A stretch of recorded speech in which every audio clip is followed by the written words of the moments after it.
All right. Everyone's saying, right? So even in the next couple of minutes, we will take something. We were supposed to do an exercise. But in that exercise, I'll give you all an idea. The exercise was simply, we will have split up into about 2 or 3 groups. And it just had about 3 or 4 questions. But again, there's no right or wrong questions, because what we are doing, right or wrong answers, because what we are doing is that as we look in the scriptures and as we watch, we do our reflection one time. You see, submission is something which part is not new to anybody. More so those of us who are Christians here already. The reality is, though, as we continue to say, why it is easy for us to do that, Kevin, is because that's how we are hardwired. Even coming into Christ, I got baptized to save for my soul to be saved, so that I wouldn't go to hell. The true, deep conversation about any kind of thing about submitting to God and giving your all. So think about it like this. Last week, Kwesi gave us our lesson, right? What was the main point of the lesson? Put it in one word, in one sentence, sorry. We did Ananias and Sapphira. Give God 100%. Could we agree with that? Good. When we were talking about submission, to simplify it, without going into the exegesis and all these kinds of stuff, we talk about, in its literal quintessential form, in the Hebrew, it was the giving of hands. Everybody remember that?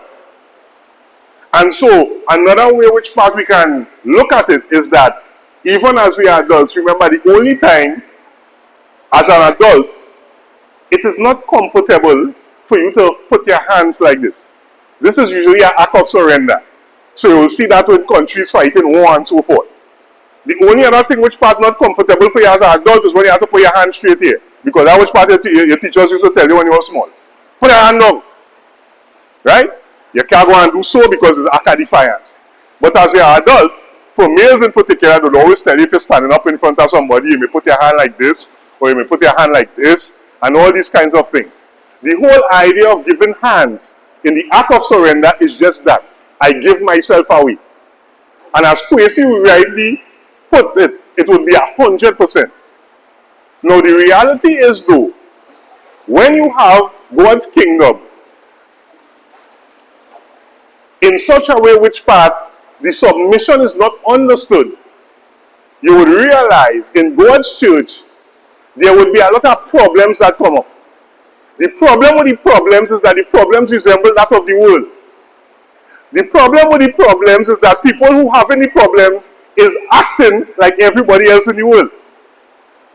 The best example I could find for us to do that, and we can do that as homework because we are already doing it on Tuesday nights. Again, the encouragement for those of us who are not there, Tuesday nights we have 1 Corinthians, Thursday nights we have prayer and reflection, we are doing Acts. 1 Corinthians, for those of us who did any kind of theology in Trinidad School of Preaching, would have been fondly called, or any kind of theology also, I would always say it's the problem church. What was the core root of the problems? You ever read 1 Corinthians in that context, finding out what was the core root of the problems? Yes, the problems were different things, but did it have a core? When you understand what Corinth was, and the capital which part it was, Greco-Roman, you would understand that with Corinth, it was central, it was buzzing with activities, things was happening, the economy was lively, people were doing well. But remember, some time ago, some months ago, in the Greco-Roman world, remember, what was the core thing which part was happening there? Because what they liked about was status. What they liked was education and knowledge and power. And so man is the measure of all things. That was the thought process in that Greco-Roman world. And so in that Greco-Roman world, you would find then that you would find the orators, you will find the philosophers. There will be people who would be ascribing themselves to certain schools. Right? And so, schools of thought. So I am for Plato, I am of this one and so forth, and I follow this school of thought, and I follow that school of thought. The best example I can give us, I don't know about anywhere else, but in South, you come from a certain school when you meet up, well, you represent the school, right? So if you're in Sandal, you're from Prayers, you're from Naparima, you're from Benedict, and this and that and the other. And so when you come, it it was a pride that you have because this is which part you represent, and we thought we are the best. Now, I want us to think about that cultural background and think of 1 Corinthians chapter 1. What's the problem?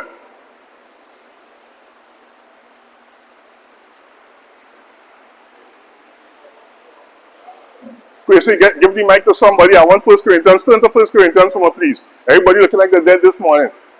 1 Corinthians chapter 1. 1 Corinthians chapter 1. I see everybody looking red and ready and waiting on me and so forth. When it's time for action, no lights, camera, nothing. That is interesting. Monty, you're sleepy, right? Well, alright, that's not a problem. So you go read. 1 Corinthians chapter 1 and you right? We read the 1 Corinthians chapter 1. I want us to see this here. Read from verse, I believe will be from, what is that, like 10 to 13? Around 10 to 13?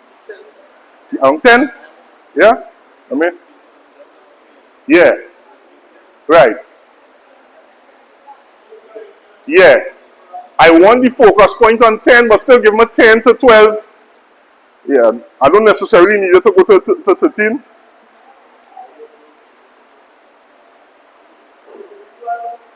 Yeah.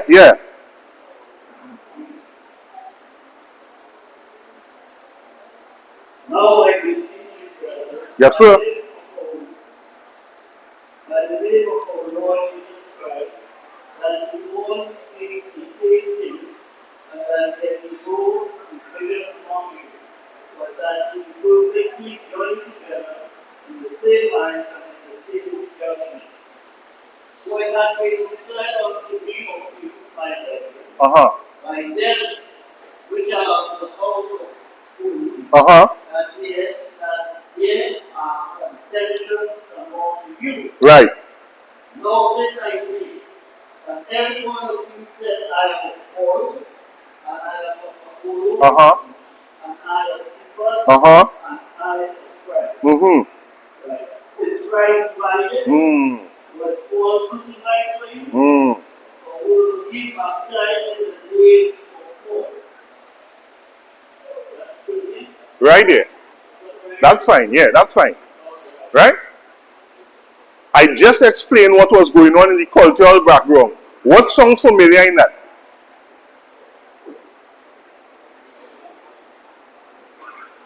Just everything. Right.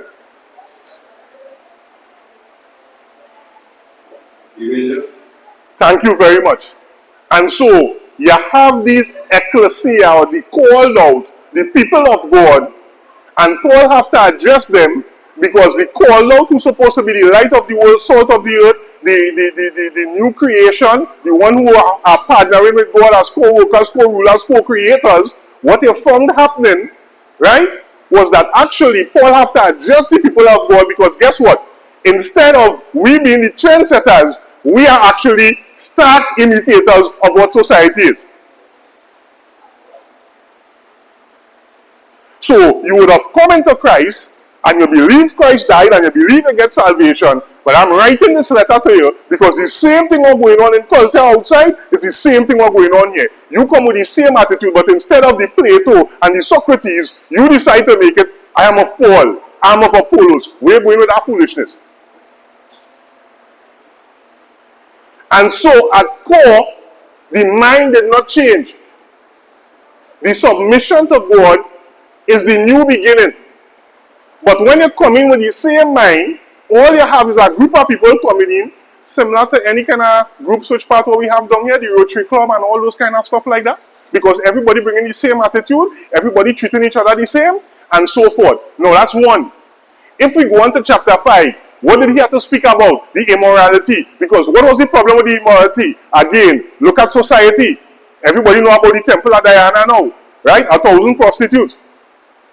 And so, you would find in a place like that, you realize you are insensitive to certain things because it has become such a cultural norm to you.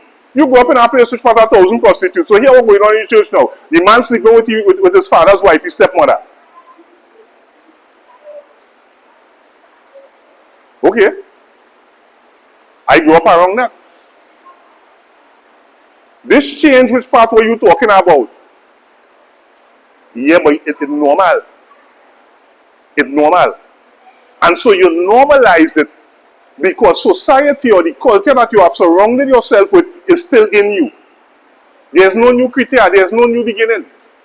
And so Paul had to address the problem simply because, but you have a man doing something like this, you don't understand.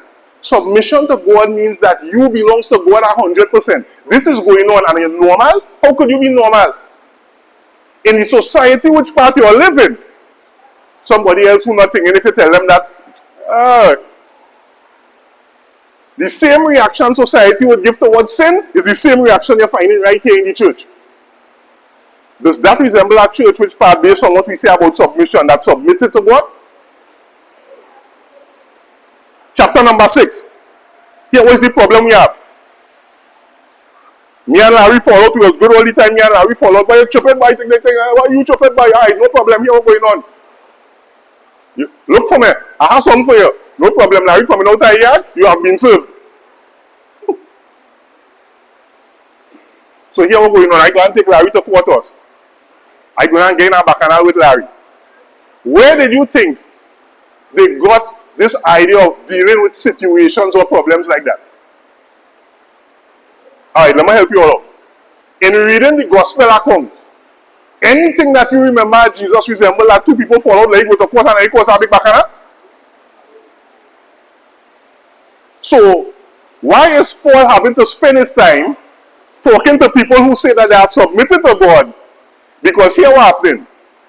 Me and Larry fall out, Dwight and Ken fall out, men fall out, and here what's going on? We're not trying to deal with it and try to solve it, understanding that, hey, both of us belong to God, we are brothers, like, work it out. Here what we taking for? You will hear from a lawyer's bike.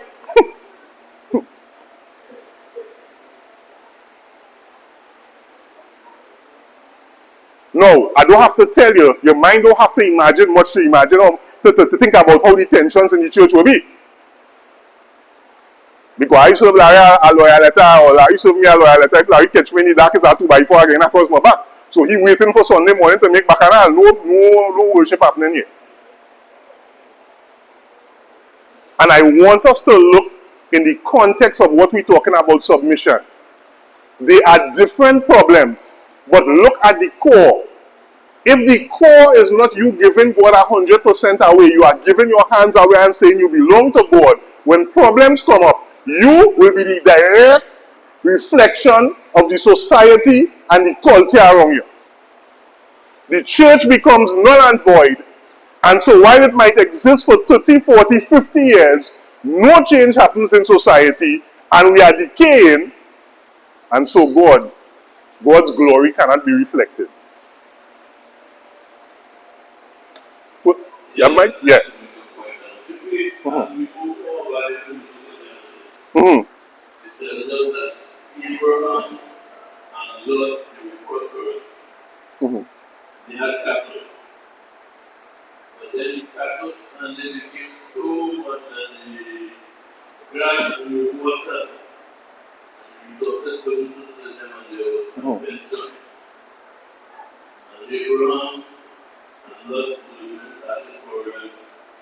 And that would go worse situation when movements are correct. And if you want to see construction will be farmers in this country.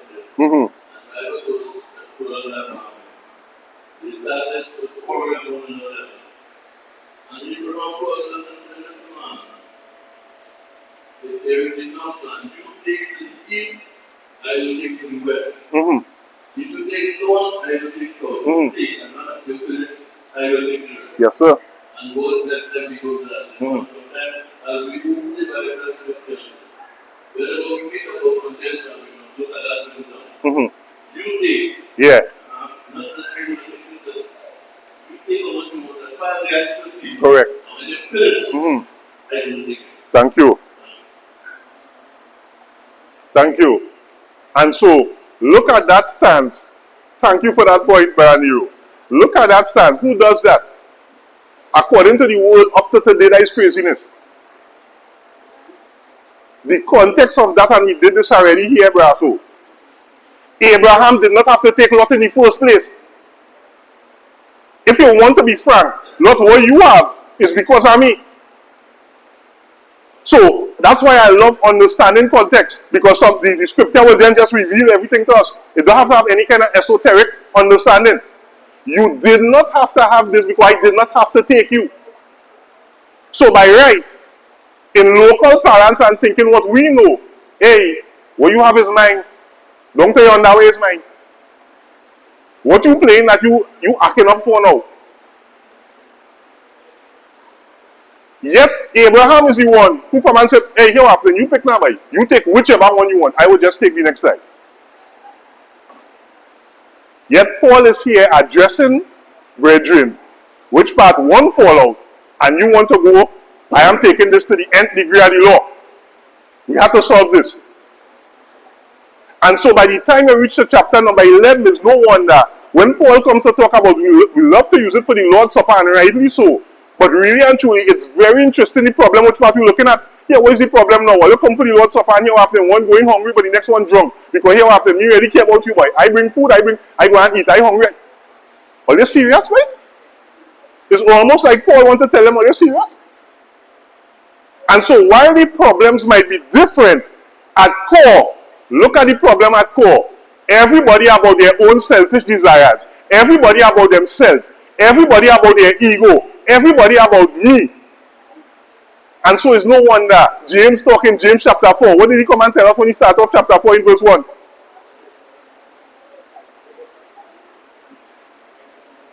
Well, alright, homework. James chapter 4. No problem. Homework. James chapter 4. Anybody who writing, just write it. Anybody who have the phone, you can just put it down here. James chapter 4, we will just do some homework. Whole day we will do this. No problem, right? And so, your own selfish desires have always become the problem and the core of what's happening now. Because at the end of the day, we can say whatever we want. But anybody say here, this is which part I want us to get as we reflect. We run through 1 Corinthians, right? We put it in the context and understand the problem with submission. But anybody here tell me that they have submitted to God 100%. No, I'm not rushing. I'll give a minute. I am trying to be patient. I'm trying to learn. So let me give you all 60 seconds. Think long and hard. Could anybody here tell me that they have given God 100%? They have submitted. They say, here I am, Lord. It's 100% of me. It's not your will, but let thy will be done. Tracy, you'll come 60 seconds for me, please. Thank you.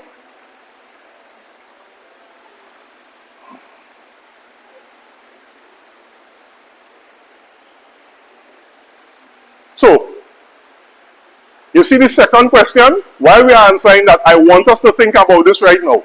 If your level of submission to God today determine your future blessings, will you be satisfied where you stand? If the level of submission that you have today determine your future blessings, will you be satisfied where you stand?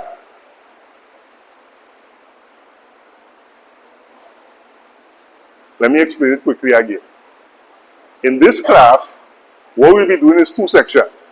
We're running through some information, and then we'll have a little reflection and a little discussion. Because the main goal is for us to take something from it. Right? This is not going to be which part I'll just probably go into a certain Hebrew and Greek and try to tell Oli as much as I know, to try to make Oli feel that I know all this. No, we're not doing this. It's about progress, it's about evolution. 60 seconds. Okay, 60 seconds is up. Could anybody say that they have given God 100%? Alright, so I'm not seeing any kind of hands. Right? So, if we have not given God 100%, what are we doing really? Submission is the core of what we believe in, of who we are now, of who is our God. So if we have not given 100%, and we're honest with ourselves, and if we're also honest with ourselves and say, but even so, the level of submission I give, I am not comfortable, but if my future blessings depending on it, but I'm dead. I hope my future blessings not depending on that. If that running through your mind, then all you understand which part we have to, hey, let me track back. It makes no sense going forward until we at least get this right. Because at core, this is what is necessary. Because if we don't have that, what you will have happening in today's world is a set of churches like 1 Corinthians existing for decades and centuries.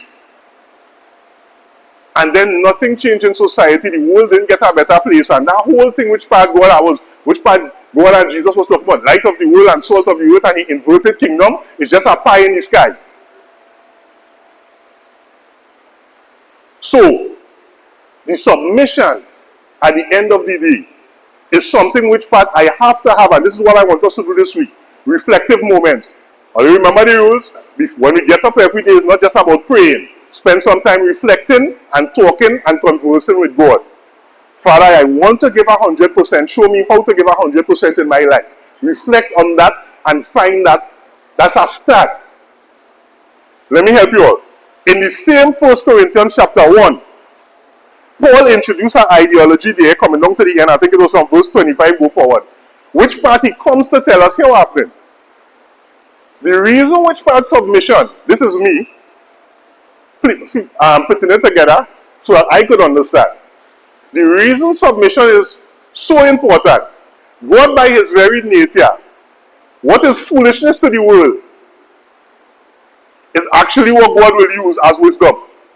What is weakness to the world is what God will use as strength. What am I saying? If you find your thought process, your philosophy, your worldview, what you believe in is similar to the world, something is wrong. And so it makes sense that James would come and tell us, don't you know that friendship in the world is enmity towards God? And everybody think, well, boy, that means that I can't have no friends in the world. No, you get it wrong. What he is saying, if Jesus is saying, somebody strike you, turn the other cheek, which person in the world will not tell you thy wisdom? Anybody have any friends who will not tell you thy wisdom? Let me read. What your friends will not tell you? Thank you very much, Ken. You shook it by. The cross is foolishness to the world. And that is the power that saved, that gives us salvation now. So understand it. One of the fundamental things which part you'll understand submission is that here's what's happening. You are going against the grain. You're thinking, how you act, how you react. There are people who will go around for years, 10, 20, 30 years, and tell everybody, boy, that man chopping the muxi, you all kind of thing, boy. Me know how we living, I know we thinking, because you don't subscribe to what the world subscribes to. So somebody tell you something, I have to tell them back. My boss pissed me off on work, or somebody pissed me off on work, I have to make him have it. I only working, don't tell me nothing about no giving no enemies and providing for them. I want to see them drag. And when they drag, you know, I go into Psalms 91 and 2, and all kind of Psalms are shouting, and I come in and say, my God, don't sleep, and all those kind of things. So Jesus jump out the window. Forget about doing good to those who despitefully use you and them. Don't bother with that. And so we have a set of Christians, we, myself, everybody here, who is really going around talking God, we're preaching righteousness. But the reality is, our actions, our reactions is just of the world. So now we come in and talk submission. Why? It is the key for us reflecting God's glory. So if I realize I'm not giving myself 100%, look at my life. How much God's glory I'm reflecting? So let me wrap up with this. Our next homework, 2 Corinthians. So, no, you don't have to go to your homework. You can write it down. 2 Corinthians in chapter 12. We could spend a whole day on that. Because Paul is giving a principle there. My power is made perfect in what? My power is made perfect in what? My power is made perfect in what? Okay. And so, you can go back down the timeline historically. And you will see God always was the God who liked to deal with the underdog, like to deal with the few, lest man may boast. The power and the glory have to come to me. So whether you want to go back from Gideon come up, it have always been with that. And so Christ is telling Paul, my power is made perfect in weakness. The same weakness which part we don't like to show, the same weakness which part we don't like. The power is made perfect in terms, the power is made to its fullest power, then to its fullest strength is the thought process. My power at its fullest strength is made known in your weakness. So in Paul's example there, Paul would come and say, I did all these things for the Lord. Same 2 Corinthians chapter 11. And he would talk about how much time he was shipwrecked. how much time he was stoned, how much time he had to go through the city wall, and all these things for the Lord. And now that he had this thorn in the flesh, God is telling him, one more grace is sufficient, but my power really and truly will really be seen at its full extent and strength through this weakness. Hold strain. Who comfortable holding strain? Let me help you all. The weakness in that verse is talking about frailty, lack of strength. Which part you lack? You cannot help yourself. So whether it was sickness, whether you believe it was sickness, whether you believe it's a time in your life which part it's things are real problems and it's turmoil and you feel like you can't do, God is saying his power will be revealed at its full strength in times like those. But we run from times like that. And at the same time we want to reflect God's what? How, by? How? Because like the world, we hide our strengths. We hide our weaknesses. And try to only prostrate strength. Again, man is the measure of all things. I have to look a certain way. Because the world convinced me, if I'm weak, but you are good for nothing, you unsuccessful, but you are waste of time. You know why if I didn't buy plant bamboo, and all kind of nonsense they want to come and tell you that. Right? And we have made our self-esteem based upon that. And yet Paul is saying, I will not boast on none of them things what I achieve for God. You know I boast in? I boast in my weakness. End of chapter 11. Go straight into chapter 12. In my weakness. And so it's a point which part, whatever am I going through, or situation, which part I have no strength, Father, I don't know which part. I'm 100% dependent on you. And I am going wherever you want to lead me. However you want your power and glory to be reflected to the world, you use it. And so, brethren, that is why I'm saying we cannot go nowhere until we make a commitment to be submitted. Because everything to me hinges off of that. We will not get this Christianity game correct if we didn't do that. Quite frankly, let me be honest, I would have avoided many mistakes if I had understood that from the start. But as far as I know, from the time somebody come and don't tell me about it, I watch me, them man could have said, I won't say what congregation, Kent and Crazy, no, but them boy could have said, and I'm saying, before them one of them thinking, I remember after I had a conversation with me, after that, well, the only thing I do is get up in the night and go, and I said, but I ain't going to hell, no. I ain't doing that. And the sweetest sleep I get was the night I baptized. What?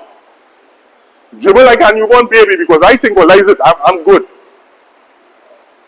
But the submission is a conversation which part we have to understand, and it's a situation which part really and truly for us to reflect God's glory, to be the new creature, to be able to change lives around us.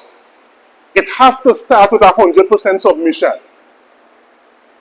If we don't get that right, we'll continue to have the same problems, go through the same cycle. And there I say, when we die, we convince ourselves because we come to the Church of Christ, the one true church, that we're going to heaven. We subscribe to that narrative. And we are looking at the scriptures now, and the scriptures are showing us something completely different. Because wisdom to God is foolishness to the world. I cannot be agreeing with everybody things in the world and think that I am agreeing with God. I'm aligned with God, but I agree with everything in the world. And two, God's power is fully realized in weakness. The same weakness which Matter is begging to get me out of, the same weakness which Matter is trying my own way to get out of, the same weakness which Matter is trying to hide because I don't want anybody to know that. And God is saying, my power and my glory is reflected most in that. And if we're honest with ourselves, none of us are at the point which part we could be comfortable with them statements, comfortable with them principles. So we have work to do. Could we agree on that? And so this was supposed to be the last class for me. But again, if my spiritual leaders and them tell me, hush my mouth, I'll come next week. Again, understanding, as how I understand in submission, I hush my mouth, I pick up the mic and we go again next week if that's so. But I know Dwight will probably have something which party have. I'm sure Quincy have something too as well. But again, I'm understanding that because that's a road I don't want to go down, because if we don't understand how to submit to God personally, I can't talk about the Ephesians 5 submitting to each other. I can't have the conversation in Hebrews 13 about submitting to your spiritual leaders. I cannot have that conversation with myself and with you all because we have not even gotten submitting 100% to God. We will have issues. So, we see what time you have? Good. Nice. So we are going to wrap this up. Submission at the end of the day. I'll ask you this. In one sentence, tell me what you think submission is. Please see, the mic. All right. Greg. In one sentence. Very behind you. Again, there's no long answer. That's why I say one sentence. In your own words, what do you think submission is? Okay. So giving 100% to God. Anybody else agree with that? Yeah? Alright, anybody else could tell me? Anybody else have a good answer? Okay, well, Tracy, I'm sure if I want you to answer, but go ahead. You and Dwight into it together for this one. I'm not sure I wanted both of you to answer. Go ahead. Huh? Uh-huh. I don't think we ever spoken about it here, but I visited the mission last year. We find it as a sub to the mission, which is simply being on the authority of the mission. Right. Which is obviously important that we appreciate what the mission is. Mm-hmm. So, from the standpoint of you being a human who is supposed to be reflecting glory, that's your goal, your intention, your mission. Mm-hmm. So, submitting to that is being divine submission to God and self-devotion. Okay. Now, Quasey's response to give us a genuine answer. Gregory tells us giving ourselves 100% to God. Anybody have anything else different? Good. So this is why I was comfortable in terms of this being the last class. Because as we went through verses and we look at Hebrew meaning, we look at context of verses too as well. It is plain that I don't need to take 3-4 classes trying to say what submission is. Or you understand that. I understand that. The problem in this, based on what we have admitted by our own self, is that we are not activating and actually doing it.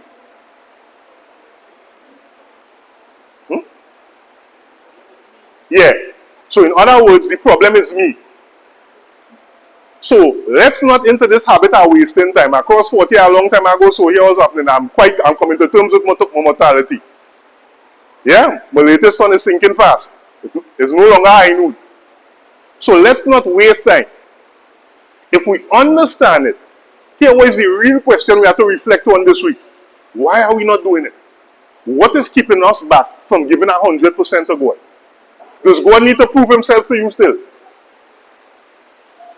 Reflect on all what you went through in your life and still going through and God delivered. Does God still need to prove himself to you? What it is that makes it so hard to give God 100%?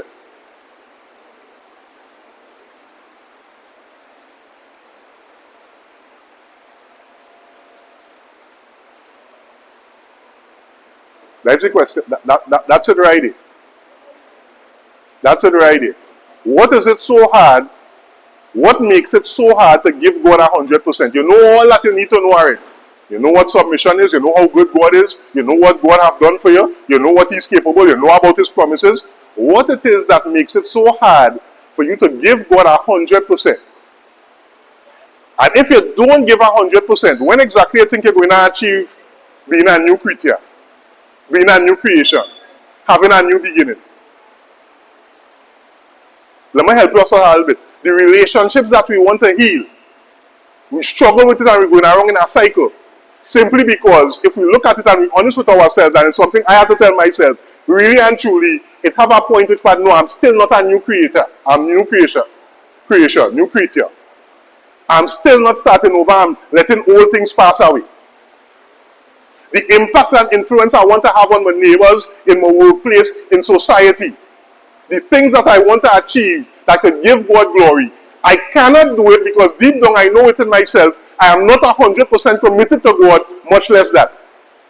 So then, if we know we are not at our full potential right now, and we know we're not giving God 100% and we have not totally submitted, what really is the problem that's keeping us back? Because remember when Tracy made the statement that we reflect God glory. It has nothing to do who your mother was. It has nothing to do which part your geographical location is, the socio-economic conditions that you grew up with. God is literally using anything to bring His glory to fruition. So knowing all this, it is the only solution which part you know. Nothing matters. It don't matter who your father was, who your mother was, as good or as evil as they were. Nothing matters, because God could take that and make His glory work. And make you pivot into a totally different direction. Completely change your life 180 degrees. You know that. Then what it is that is keeping you back from being 100% submitted to God. Alright? That's a wrap. Let's take a break and we'll come back to worship.